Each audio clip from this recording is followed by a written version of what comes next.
Hi, this is MLK. Welcome back to my channel. I'm discussing today a national holiday and soon to be added national holiday. As we speak, there's a possibility that Juneteen, which is already a holiday in Texas, honoring the last people that were free from slavery after the Civil War, might get to be signed into law as a federal holiday. Now, before we start celebrating and everything, I'd just like to remind you, the last federal holiday was Martin Luther King's birthday. It was signed around 1983. That holiday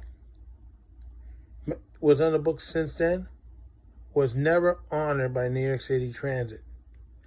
It took the actions of a transit strike to force the issue.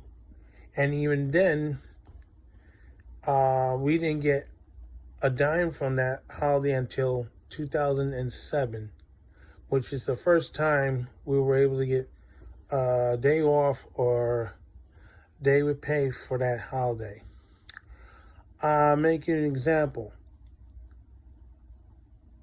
I came in 1985, April 29th, so I didn't qualify for the first day. If it had been enacted like it's supposed to. So, between 1986 and 2006, remember, in 1985, I'm not counting because I came in April. That holiday would be in January. That's 20 years. Now, let's do the math. Let's say I get paid $34 an hour. Times 8 is $272 for that one day.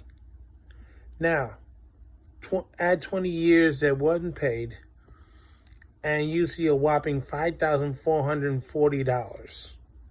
Yes, do the math. $5,440. That's $540,000 that never got into my pocket. It stayed in the transit's pocket. So with 2% interest, you can guess that they're making money off that money.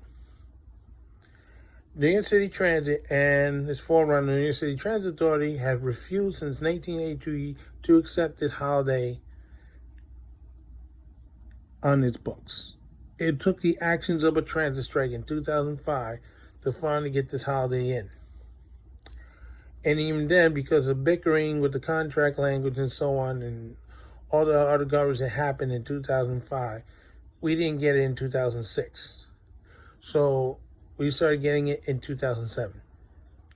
But the thing is, the transit employees could have gotten this holiday in the book since 1983. I don't know if the law was signed on Martin Luther King's birthday or a little afterwards. You wouldn't have gotten it in 1983, but you would have gotten it in 1984.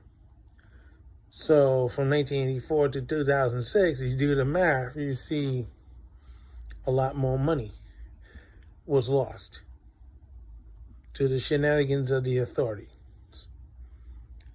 So my thing is, when Juneteenth becomes a holiday, are you going to screw the employees out of this one too for a long time?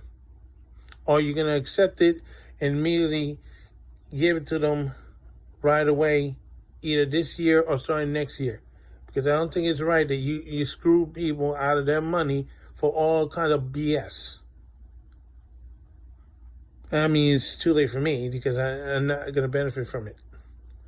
But for other people who are there, they need this money or they need the day off, this is an additional benefit. And plus, we have a large African American community in the transit system.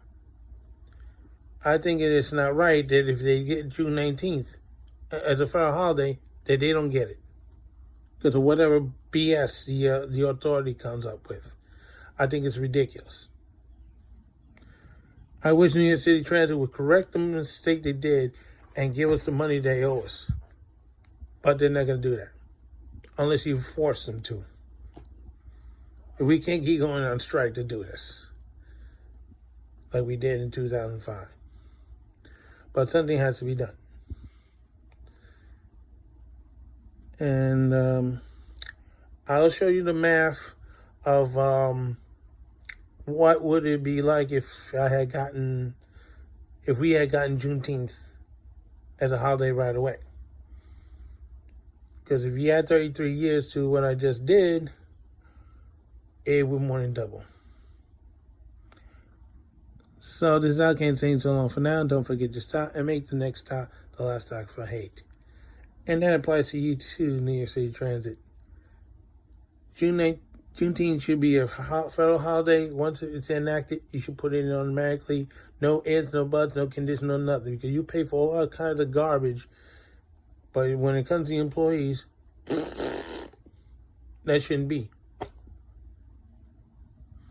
That explains why we have over 130 people pass away from the virus. Because you wouldn't let them have a damn mask, even when they pay for it. So, bye.